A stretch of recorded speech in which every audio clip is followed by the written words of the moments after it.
Assalamualaikum warahmatullahi wabarakatuh. Perkenalkan, nama saya Fadilan Febriana. Saya mahasiswa Universitas Nusa Putra, jurusan Desain Komunikasi Visual angkatan tahun 2019. Di sini saya akan mengerjakan tugas mata kuliah Teori Komunikasi berupa video podcast. Nah, di sini saya akan mengundang teman kakak saya. Nah, di sini aku udah kedatangan tamu nih. Dan tamu kita hari ini memiliki pengalaman yang lebih banyak pastinya dari aku, dan kita panggil aja tamu kita hari ini. Silakan. Halo, kenalin dulu dong kak. Perkenalkan, nama saya Wapa Fauzia, umur saya 21 tahun. Nah, kakak kan setahu aku kakak memiliki pengalaman pesantren nih kak. Kakak pesantren itu udah berapa lama sih kak, dari umur berapa tahun? Alhamdulillah saya mondok itu dari waktu keluar SD dan alhamdulillah masih sampai sekarang.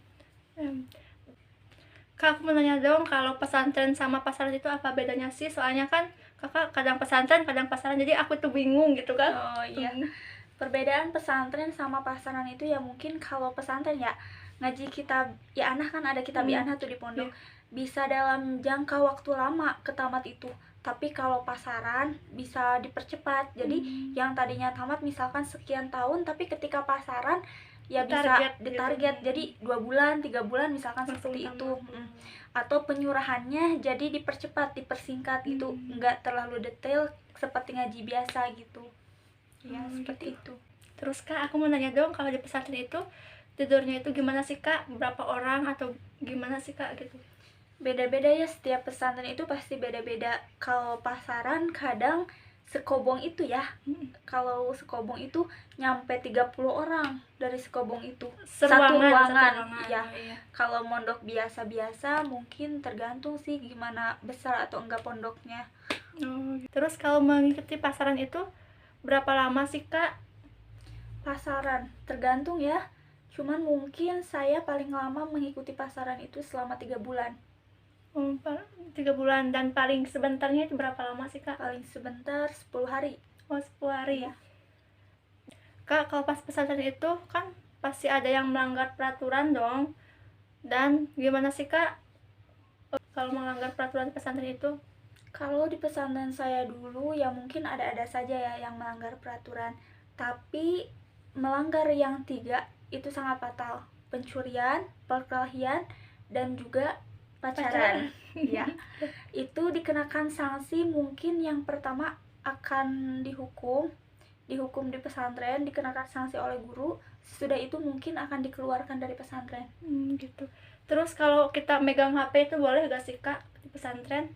Di pesantren megang HP tergantung pesantrennya yang seperti apa. Ada pesantren yang membolehkan bawa HP, ada juga yang tidak. Kalau pesantren yang tidak membolehkan bawa HP, tentu saja pasti akan dikenakan sanksi. Gitu. Kalau pasaran itu kayak gimana? Boleh-boleh aja kan?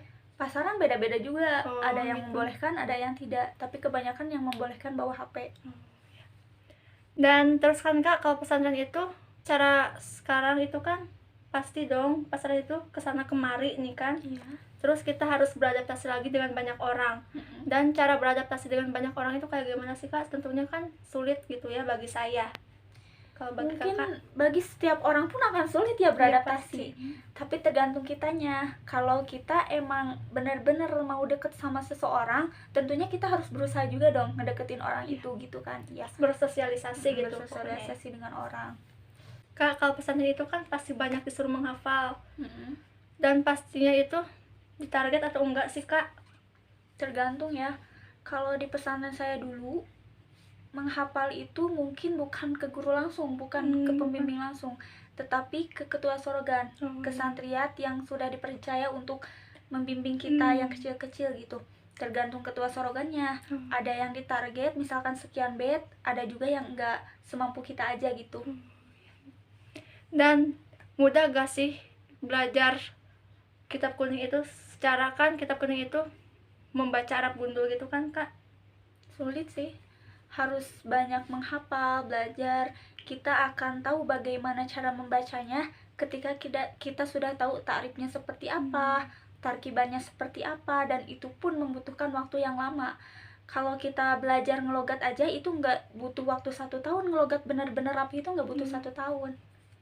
Kalau kita pengen mudah menghafal, harus di waktu apa sih Kak? Kapan sih gitu kan? Kalau kita mudah menghafal itu harus di waktu apa sih Kak? Soalnya kan suka sulit gitu kan.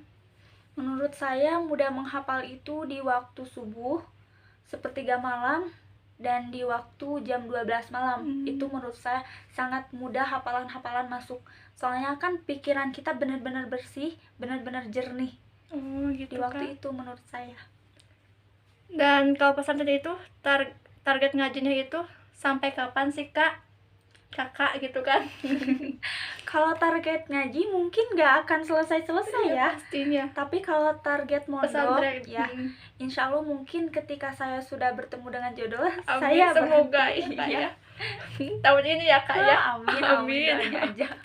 Dan mungkin sekarang Kakak sedang ada rencana dong mau pesantren atau pasaran lagi? Insya Allah ada sih, mungkin saya ada rencana mau ke Tasik insya Allah awal bulan atau pertengahan bulan ini. Dan kalau pasaran yang jauh itu, paling jauh itu kemana Kak? Saya pasaran paling jauh itu antara ke Garut sama ke Purwakarta. Dan paling lama itu berapa bulan? 3 bulan. Oh, 3 bulan. Kalau makan di pesantren itu kayak gimana sih? Soalnya kan secara banyak orang gitu kan rebutan atau kayak gimana sih Kak? Enggak sih, kalau dimakan itu, kalau waktu makan itu nggak rebutan, soalnya kan udah ada porsinya masing-masing ya. Terus kalau misalkan di WC tuh paling suka antri ya pasti. gitu. Kalau mandi itu rebutan Enggak rebutan sih, paling antri. Kan kalau setiap di pesantren juga, di sini antri, di sana antri, pokoknya kebiasaan di setiap pesantren itu pasti ada antri, apalagi antri di WC. Iya pasti. Dan kalau kita mau nyuci itu kayak gimana sih Kak? Nyuci Iya di WC atau ada tempat yang nyediain atau gimana Kak? tergantung pesantrennya sih. Kalau di pesantren saya dulu ada tempat khusus buat nyuci, jadi nggak boleh nyuci di WC. Soalnya kan kasihan orang-orang ya, kalau mau ke air kita nyuci kasihan kan ya. Jadi ada tempat khusus buat nyuci. Gitu. Nah segitu dulu podcast dari Kak Wafa. Sekian dari saya dan mohon maaf bila ada kesalahan. Wassalamualaikum warahmatullahi wabarakatuh.